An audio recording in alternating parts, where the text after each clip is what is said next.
se dejansko izkaže, da se nam splača v zasebnem življenju, ograjevati, ščititi zasebnost, zelo paziti, kaj se vidi od privatnega življenja, kaj se ne.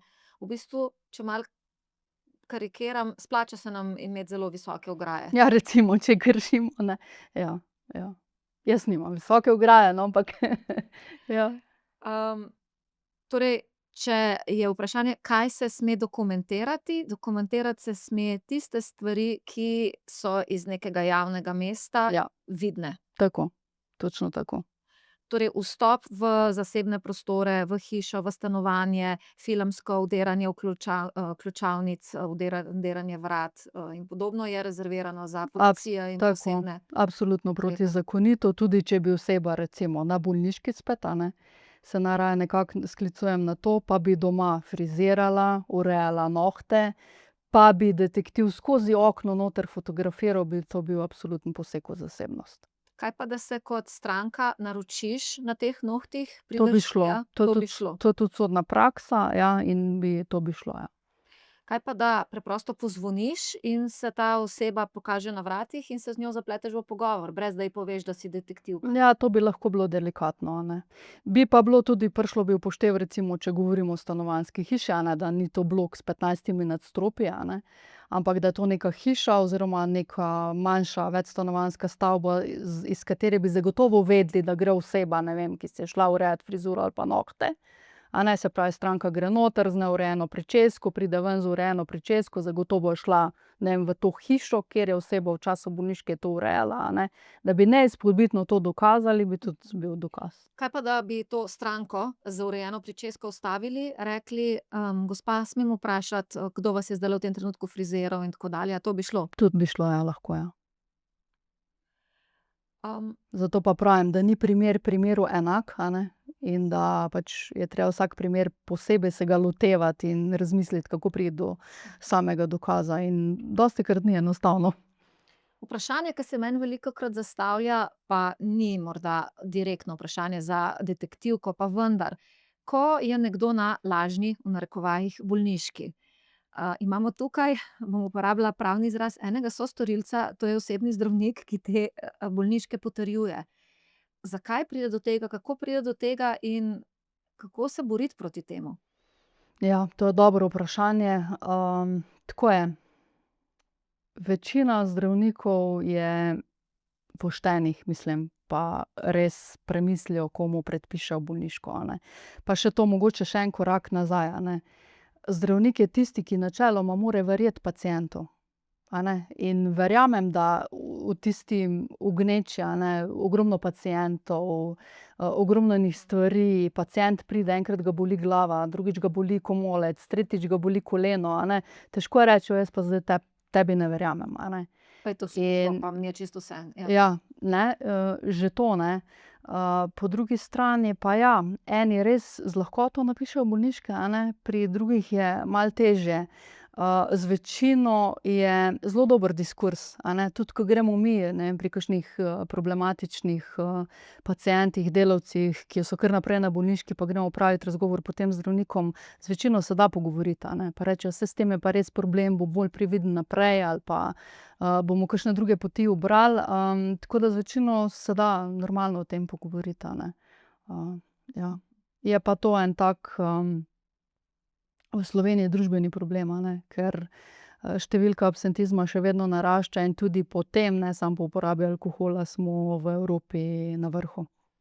In številke še naraščajo, torej če smo govorili leta 2024 o 637 ali 639 milijonih, na strani ZZZS-ja, mislim, da smo letos že proti 700 milijonov, a ne.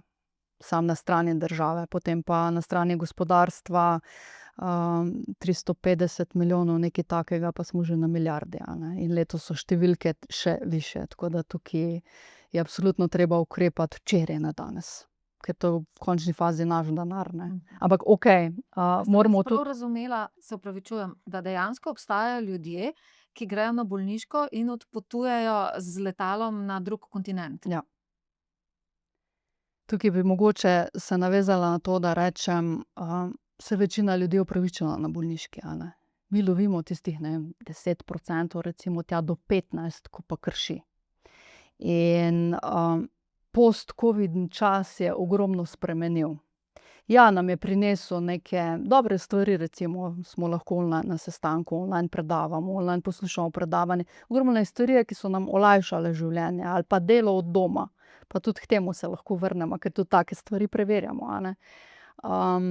So pa stvari, ki so negativne, ki jih je prinesel ta postkoronski čas, kot recimo, če govorimo o absentizmu v bolniških, je to, da delavci ne da pokličejo, celo pač pošljejo mail za bolniško.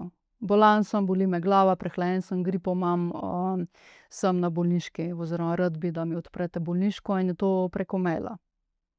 Ne, in morate gledati že ta človeški faktor oziroma faktor, psihologije, a ne, da je to dosti lažje tudi nekomu, ki bo zelo neosebno napisal: četrtek je, poglej," ali pa ne vem, prazniki nas čakajo, a ne, ko bo večina tedna bojo prazniki, a ne, zakaj se ne bi podaljšal, jaz kar mail poslal, a ne, zelo neosebno, ne, se distanciraš od tega, sem poslal mail, pa bom na bolniški, ja, niti, a ne, ja, boli me glava, koleno me boli, in si podaljšaš cel teden, a ne.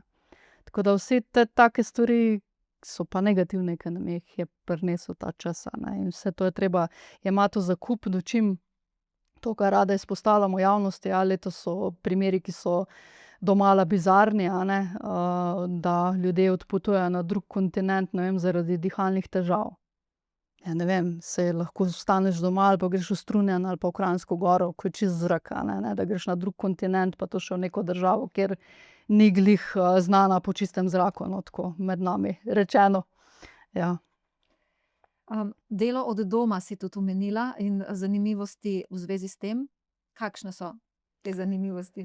Ja, zanimivosti so te, da pač spet imamo boniteto, da lahko delamo od doma, a ne.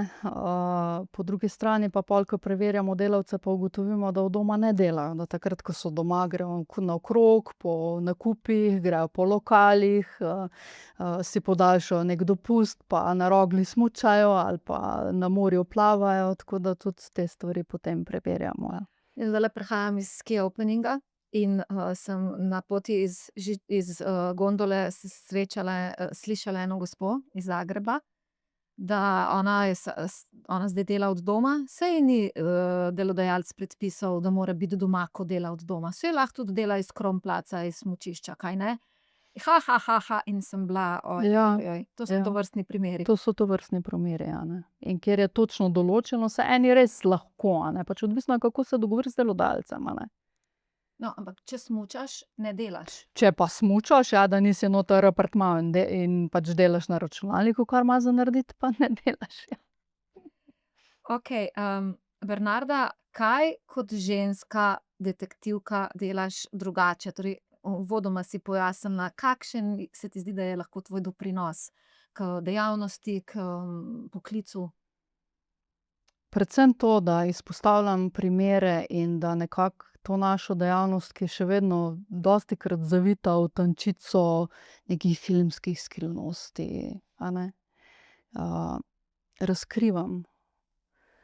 Pa da tudi razkrivam to, da ni to filmsko delo, ampak da je to težko delo, odgovorno delo. Pa jaz jemljem, pa verjamem, da tudi večina mojih kolegov detektivov jemlje to delo kot doprinos k nekemu, saj deloma neki uravnilovki družbene pravičnosti. Da ugotovimo, kaj je tisto v ozadju. Ja, tudi če je v dokumentaciji vse super, pa v podjetju vse super, a ne. Da pa ugotovimo, kaj je tista resnica v ozadju. Ali pa delavci, vse super, pa me glava boli na bolniški. Rdeče številke so, ne, ampak zagotovo se nič ne odtujuje, a ne, da mi ugotovimo, kaj pa tista dejanska resnica v ozadju. Ali pa čisto v teh družinskih raznih, problematikah, razvezah, iskanju nekega premoženja, iskanju pogrešanih svojcev, stiki nad otroci, kar se me še posebej dotakne, recimo, a ne, ke se neka razveza potem začne valiti, preko otroka, a ne, pa se otroka zanemarja, pa starš, ki bi na stiku mogel skrbeti za otroka, ga nekje pusti. ali pa ga pelje s sabo v lokal in se tam opijanja. Skrb nad ostarelimi, ko imajo ostareli pomočnike ali pa so v domu, pa se z njimi surovo ravna.